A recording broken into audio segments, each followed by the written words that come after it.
तो चलिए आज इतिहास के पन्नों में चलते हैं।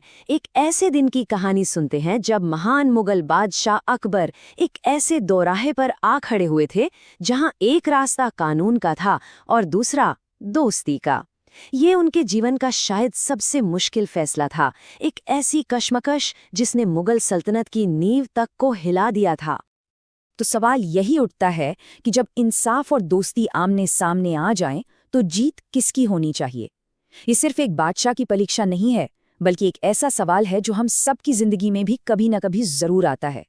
सोचिए जरा, एक तरफ उसूल और दूसरी तरफ कोई अपना, क्या चुना जाए? जरा उस मंजर की कल्पना कीजिए। आगरा का वो आलिशान लाल किला, जिसका दरबार अपनी शान और शौकत के लिए जाना जाता था। लेकिन उस दिन वहां के माहौल में एक अजीब सा सन्नाटा था, एक तनाव था जो हवा में महसूस किया जा सकता था। सबकी नजरें बस एक ही जगह थी, बादशाह अकबर पर। और दरबार के ठीक बीच में हथकड़ियों में जकड़ा हुआ एक नौजवान खड़ा था। नाम था उसका राघव, और उस पर इल्जाम था शाही खजाने से सोना चुराने का। मतलब ये एक बहुत ही संगीन जुर्म था, जिसे सल्तनत के खिलाफ एक तरह से गद्दारी माना जाता था। और इस जुर्म की सजा सिर्फ एक थी, मौत। कोई माफी नहीं, कोई दूसरा रास्ता नहीं। मुगलिया कानून इस मामले में एकदम साफ और सख्त था। उस नौजवान की जिंदगी बस एक धागे के सहारे लटकी हुई थी। जब अकबर ने उससे पूछा कि आखिर उसने ऐसा किया क्यों, तो वो युवक फूट फूट कर रो पड़ा। कहने लगा, जहांपना, मैं मजबूर था। मेरी माँ बहुत ज्यादा बीमार है और मेरे पास उनकी दवा के लिए पैसे तक नहीं थे। उसकी आवाज में डर से ज्यादा एक बेटे की लाचारी थी।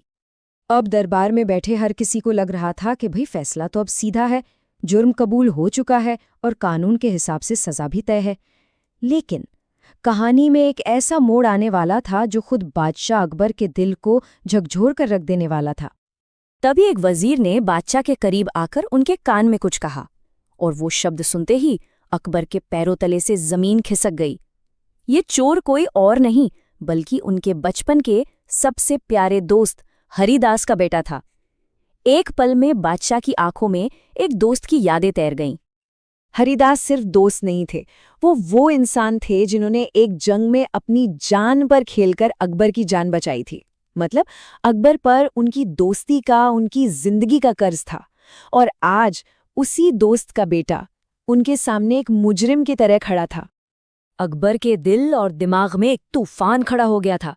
एक तरफ था एक बादशाह का फर्ज, जो कहता था कि कानून सबसे ऊपर है और सबके लिए बराबर है। तो दूसरी तरफ था एक दोस्त का कर्ज, एक एहसान जिसे चुकाना था, एक रिश्ते का सम्मान करना था। पूरे दरबार में एकदम खामोशी छा गई। अकबर बहुत भारी मन से उठे और उनकी आवाज गूंजी, कानून सबके लिए बराबर है, इसे मौत की सजा दी जाए। उन्होंने अपने शाही फर्ज को अपनी दोस्ती से ऊपर रखा। ये सुनते ही दरबार में जैसे मौत का सन्नाटा पसर गया। जब सबको लगा कि अब कहानी खत्म हो चुकी है, तभी उस सन्नाटे को तोड़ते हुए एक शख्स आगे बढ़ा। वो थे बीरबल, अकबर के सबसे समझदार और भरोसेमंद सलाहकार। वो धीरे से आगे आए और बादशाह से कुछ कहने की इजाजत मांगी। और फिर बीरबल ने वो बात कही जिसने इतिहास का रुख ही मोड़ दिया। उन्होंने कहा, जहांपना, जहां न्याय में दया नहीं होती वहां इंसानियत मर जाती है, और जहां दया में न्याय नहीं होता वहां सल्तनत बिखर जाती है। मतलब न्याय और दया एक दूसरे के दुश्मन नहीं, बल्कि एक ही सिक्के के दो पहलू हैं। बीरबल के ये शब्द अकबर के दिल में जैसे बिजली की तरह कौंध गए। उन्हें एक पल में अपनी गलती का एहसास हुआ। उन्होंने समझा कि एक राजा का काम सिर्फ कानून की किताब को दोहराना नहीं, बल्कि सच्चा इंसाफ करना है, और सच्चे इंसाफ में दया की जगह हमेशा होती है। अकबर ने फौरन अपना पिछला फैसला वापस ले लिया। उन्होंने राघव को मौत की सजा नहीं दी, बल्कि उसे अपनी गलती सुधारने का एक मौका दिया। उसे ताउम्र सल्तनत की सेवा करने का हुक्म दिया गया, और साथ ही ये भी फरमान जारी किया कि राघव की मां का पूरा इलाज शाही खजाने से होगा। उस दिन दरबार का माहौल ही बदल गया। अकबर ने भरे दरबार में ये माना, आज मुझे समझ आया कि राजा बन जाना तो आसान है, पर सच्चा इंसाफ करना दुनिया का सबसे मुश्किल काम है। उन्होंने बीरबल का शुक्रिया अदा किया, जिन्होंने उन्हें न्याय का असली मतलब समझाया था। तो इस पूरी कहानी से हम क्या सीख सकते हैं? पहली बात कि सच्चा न्याय कभी बेरहम नहीं हो सकता। उसमें इंसानियत की गुंजाइश हमेशा होनी चाहिए। दूसरी, कि सही समय पर कही गई एक समझदारी भरी बात इतिहास बदल सकती है। और आखिरी बात, कि जिंदगी के सबसे मुश्किल फैसले कभी सही और गलत के बीच नहीं होते, बल्कि दो अलग-अलग सही रास्तों के बीच होते हैं। और अब आखिर में एक सवाल सबके लिए। क्या सच्चा इंसाफ हमेशा सिर्फ कानून की लकीरों में ही मिलता है, या कभी-कभी न्याय के लिए कानून से परे जाकर इंसानियत और हालात को समझना भी जरूरी होता है? इस पर सोचिएगा जरूर।